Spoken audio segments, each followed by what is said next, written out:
Bonjour à tous, on continue à se préparer à la réception de la Torah, aujourd'hui le 37e jour du Homer. Alors nos sages nous disent que tout celui qui profane le nom de Dieu en secret, eh bien il devra des comptes à rendre en public. Alors, a priori, quand on dit que quelqu'un profane le nom de Dieu, qu'il est Mechalel Shem Shamaim, il fait du Chilul Hashem, alors à quoi on pense? On pense au monsieur avec la kippa qui dans la rue se met à crier ou se comporte d'une mauvaise façon, et on dit c'est ça du Chilul Hashem. Alors dans ce cas-là, on comprend mal ce que ça pourrait être d'être profaner le nom de Dieu en secret, vu que justement le concept de profaner le nom de Dieu, c'est de qu'on le voit en public. Alors il faut comprendre qu'en hébreu, on dit c'est quoi le profaner. Dans ce cas-là, on dit mechalel. Mechalel, profaner, ça vient du langage halal. Halal, c'est quoi? C'est un espace. C'est quoi une personne qui va être Mechalel Shem Shamaim? C'est quelqu'un qui va faire un espace sans le nom de Dieu. Qu'est-ce que ça veut dire? C'est une personne qui, évidemment, quand on est en public, alors on a tendance à se tenir, à faire attention, à essayer de se comporter comme une personne respectable. Mais quand on est en secret, quand personne n'est là, quand personne ne nous regarde, alors on va se comporter peut-être de façon un peu plus limite, un peu plus libre. Et d'une certaine manière, quand on fait ça, qu'est-ce qu'on fait? On est en train de dire que personne ne nous voit. La preuve, si on nous voyait, on ne le ferait pas. C'est comme si on brûle un feu rouge et qu'on se fait arrêter par un policier et dit mais vous êtes complètement fou, vous brûlez un feu rouge devant moi, qu'est-ce qu'on voudrait lui dire? Écoutez, si je vous avais vu, je l'aurais pas brûlé ce feu. C'est la même chose avec Hachem.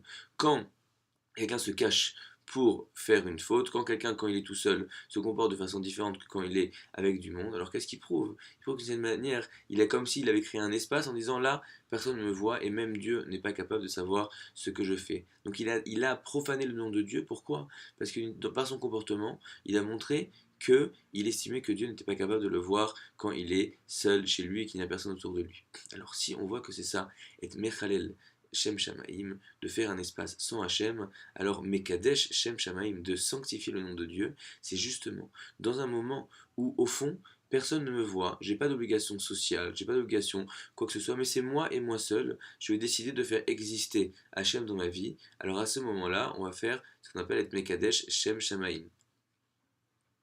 On va faire exister Hachem très très fort dans notre vie. Quand une personne est au supermarché, personne ne la connaît et elle a devant elle le gâteau cachère et le gâteau pas vraiment cachère. Et elle décide de prendre le gâteau cachère, pas parce que on la regarde, pas pour ceci ni pour cela, mais tout simplement parce que elle sait que ça fait plaisir à Hachem qu'on prenne le gâteau numéro un. Alors cette personne est Mekadesh Shem Shamaim. Elle sanctifie le nom de Dieu. Pourquoi? Parce qu'elle vient faire exister, elle vient donner de la consistance et de la réalité à la présence d'Hachem sur terre par ses actes. Alors, B'at Hashem, on peut aussi faire le lien un petit peu avec le Lachon Hara. On sait que dans le Lachon Hara, un des interdits, c'est de croire les mauvaises choses qu'on va nous dire sur les autres. Alors, au fond, personne ne sait si on a cru, on n'a pas cru, etc. Mais quand une personne, bien qu'a priori, naturellement, elle aurait tendance à dire c'est évident que cette personne-là est un sale type, qu'il se comporte mal, évidemment que la version de l'histoire est la bonne et que cette personne-là s'est mal comportée. Mais si à ce moment-là elle se rappelle, elle dit mais non, on m'a demandé d'essayer de voir l'autre côté de l'histoire. Et là, elle fait un effort supplémentaire pour essayer de dire, mais peut-être qu'il y avait des circonstances atténuantes, peut-être que l'histoire n'était pas exactement comme on l'a raconté, etc., etc. Non seulement elle rajoute de l'amour dans le clan d'Israël, mais en plus, elle montre qu'au fond d'elle, elle fait exister très très très fort la volonté divine. Et bien, Hachem, que par ce route-là, on puisse tous recevoir la Torah, Keish Echad ou Belev Echad, comme un seul homme et comme un seul cœur. À très bientôt.